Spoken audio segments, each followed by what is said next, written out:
നമസ്കാരം. രാജ്യമെമ്പാടുമുള്ള ജനങ്ങൾക്ക് വലിയൊരു ആനുകൂല്യമാണ് കേന്ദ്ര സർക്കാർ പ്രഖ്യാപിച്ചിരിക്കുന്നത്. വരുന്ന 5 വർഷക്കാലത്തേക്ക് സൗജന്യമായിട്ട് നമ്മുടെ വീടുകളിലേക്ക് സൗജന്യ അരിയും ഗോതമ്പും ഉൾപ്പെടെയുള്ള ആനുകൂല്യങ്ങൾ എത്തിച്ചേരാനായിട്ട് പോവുകയാണ്. അപ്പോൾ ഈ ആനുകൂല്യങ്ങൾ എല്ലാവർക്കും ലഭിക്കുന്നുണ്ടെന്ന് കേന്ദ്ര സർക്കാർ ഉറപ്പുവരുത്തുകയും ചെയ്യുന്നതിനുള്ള സംവിധാനമാണ് ഏർപ്പെടുത്തിയിരിക്കുന്നത്. റേഷൻ കാർഡുള്ള എല്ലാ ഗുണഭോക്താക്കളെയും സംബന്ധിച്ചിടത്തോളം വളരെ പ്രധാനപ്പെട്ട ഒരു പ്രഖ്യാപനമാണ് ഇപ്പോൾ കേന്ദ്ര സർക്കാരിൻ്റെ ഭാഗത്തു നിന്ന് വന്നിരിക്കുന്നത്. 5 വർഷത്തേക്ക് കേന്ദ്ര സർക്കാർ സൗജന്യ റേഷൻ പ്രഖ്യാപിച്ചിരിക്കുകയാണ്. രാജ്യത്തെ പാവപ്പെട്ട ജനങ്ങൾക്ക് സൗജന്യമായിട്ട് ഭക്ഷ്യധാന്യങ്ങൾ വിതരണം ചെയ്യുന്ന കേന്ദ്ര പദ്ധതിയാണ് പ്രധാനമന്ത്രി ഗരീബ് കല്യാൺ അന്ന യോജന. ഒന്നാം മോദി സർക്കാരിൻ്റെ കാലത്താണ് പ്രധാനമന്ത്രി നരേന്ദ്രമോദി ഈ പദ്ധതി അവതരിപ്പിച്ചത്. ഈ പദ്ധതി പ്രകാരം 5 കിലോഗ്രാം ഗോതമ്പ് അല്ലെങ്കിൽ അരി ഗുണഭോക്തൃ കുടുംബത്തിലെ എല്ലാ അംഗങ്ങൾക്കും വിതരണം ചെയ്യും. രാജ്യത്തെ 80 കോടിയിലധികം ആളുകൾക്കാണ് ഈ പദ്ധതി പ്രയോജനപ്പെടുന്നത്. രണ്ടാം മോദി സർക്കാരിൻ്റെ കാലത്ത് കോവിഡിനെ തുടർന്ന് പദ്ധതി നീട്ടിയിരുന്നു. സൗജന്യ റേഷൻ പദ്ധതി 5 വർഷത്തേക്ക് കൂടി നീട്ടുന്നതോടെ 2 ലക്ഷം കോടി രൂപയുടെ അധിക ചെലവാണ് കേന്ദ്രത്തിന് ഉണ്ടാകുന്നത്. ഭക്ഷ്യഭദ്രതാ പദ്ധതി പ്രകാരം നിലവിൽ 81 കോടിയോളം ആളുകൾക്കാണ് ഈ ഒരു സൗജന്യ റേഷൻ ഇപ്പോൾ ലഭിക്കുന്നത്. 2020 കോവിഡ് കാലത്ത് ആരംഭിച്ച സൗജന്യ റേഷൻ പദ്ധതിയായിട്ടുള്ള പ്രധാനമന്ത്രി ഗരീബ് കല്യാൺ അന്ന യോജന അത് അവസാനിച്ചതിന് പിന്നാലെ കഴിഞ്ഞ ജനുവരിയിലാണ് ദേശീയ ഭക്ഷ്യഭദ്രതാ പദ്ധതി പ്രകാരം അന്ത്യോദയ അന്ന യോജന, അതായത് മഞ്ഞ കാർഡ് ഉടമകൾ, അതുപോലെ തന്നെ priority house hold, pink ration card എന്നീ മുൻഗണനാ വിഭാഗം കാർഡ് ഉടമകൾക്ക് സൗജന്യ നിരക്കിൽ നൽകിയിരുന്ന അരി വിഹിതം അത് പൂർണ്ണമായിട്ടും സൗജന്യമാക്കി പുതിയ പദ്ധതി നടപ്പിലാക്കിയത്.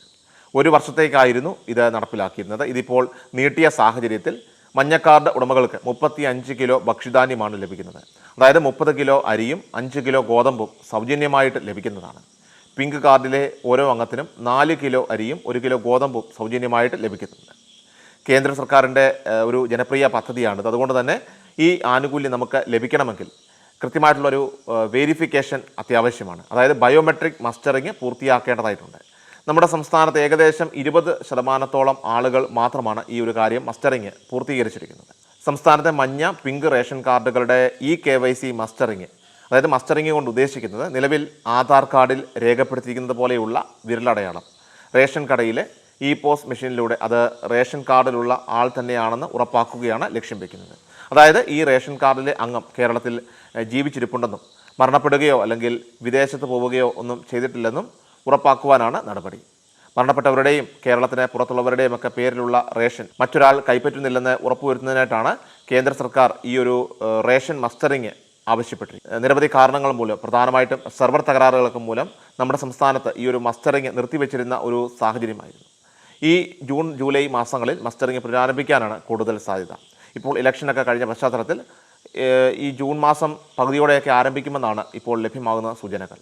മറ്റ് സംസ്ഥാനങ്ങളിൽ ഇതിനോടകം തന്നെ പൂർത്തിയായി കഴിഞ്ഞിട്ടുണ്ട്. അതിനാൽ തന്നെ അധികം വൈകാതെ തന്നെ നമ്മുടെ സംസ്ഥാനത്തും ഈ ഒരു മസ്റ്ററിങ് നടപടികൾ ആരംഭിക്കുന്നതാണ്. അപ്പോൾ ഈ മസ്റ്ററിങ് നടപടികൾ സുഗമമായിട്ട് പൂർത്തീകരിച്ചെങ്കിൽ മാത്രമായിരിക്കും ഈ സൗജന്യ ആനുകൂല്യങ്ങൾ നമുക്ക് തടസ്സങ്ങളില്ലാതെ വരുന്ന ആളുകളിൽ, പ്രത്യേകിച്ചും ഈ ഒരു 5 വർഷക്കാലം നമുക്ക് നേടിയെടുക്കുവാനായിട്ട് സാധിക്കുക. ഇനി അതുപോലെ തന്നെ റേഷൻ കാർഡ് ഇല്ലാത്തവർക്കും ഉള്ളവർക്കും കേന്ദ്ര സർക്കാരിൻ്റെ ഭാരത് റൈസ് വിതരണവും ഇപ്പോൾ നടക്കുന്നുണ്ട്. ഗുണമേന്മയുള്ള പച്ചരിയാണ് 29 രൂപ നിരക്കിൽ ഒരാൾക്ക് 10 കിലോ വരെ ഭാരത് റൈസായിട്ട് നൽകിയിരിക്കുന്നത്. NCCF, അതുപോലെ തന്നെ കേന്ദ്രീയ ഭണ്ഡാർ ഔട്ട്ലെറ്റുകൾ, ഓൺലൈൻ പ്ലാറ്റ്ഫോമുകൾ എന്നിവിടങ്ങളിലൂടെ ഭാരത് റൈസും ആട്ടയും നിങ്ങൾക്ക് വാങ്ങാൻ സാധിക്കും. എന്നാൽ സഞ്ചരിക്കുന്ന വിൽപ്പനശാലകളിൽ സജ്ജീകരിച്ച വാഹനങ്ങളിൽ എത്തിച്ചിട്ടുള്ള വിൽപ്പന ഇപ്പോൾ അപൂർവമാണ്. അതുകൊണ്ട് തന്നെ ചില റെയിൽവേ സ്റ്റേഷനുകൾക്ക് സമീപം പ്രത്യേക കൗണ്ടർ സജ്ജീകരിച്ചുകൊണ്ട് അതിലൂടെയും ഇനി മുതൽ ഭാരത് റൈസ് വിൽപ്പന ആരംഭിക്കാനുള്ള നടപടികളും ഇപ്പോൾ തുടങ്ങുകയാണ്. റിലയൻസ് സ്റ്റോറുകൾ വഴിയും ജിയോയുടെ ഓൺലൈൻ ഷോപ്പിംഗ് സൈറ്റ് വഴിയുമൊക്കെ തന്നെ ഭാരത് റൈസ് വാങ്ങുവാൻ സാധിക്കും. എല്ലാവരും തന്നെ ഈ പ്രധാനപ്പെട്ട അറിയിപ്പ് മനസ്സിലാക്കിയിരിക്കുക. വാർത്ത പരമാവധി ആളുകളിലേക്ക് ഷെയർ ചെയ്യുക. കൃഷൽ മീഡിയ എല്ലാ ദിവസവും വാർത്തകളും അറിയിപ്പുകളും ലഭിക്കുന്നതിനായി ചാനൽ സബ്സ്ക്രൈബ് ചെയ്യുക. വീഡിയോയുടെ നോട്ടിഫിക്കേഷൻ ഉടൻ ലഭിക്കുന്നതിനായി ബെല്ലൈക്കൺ അമർത്തുക.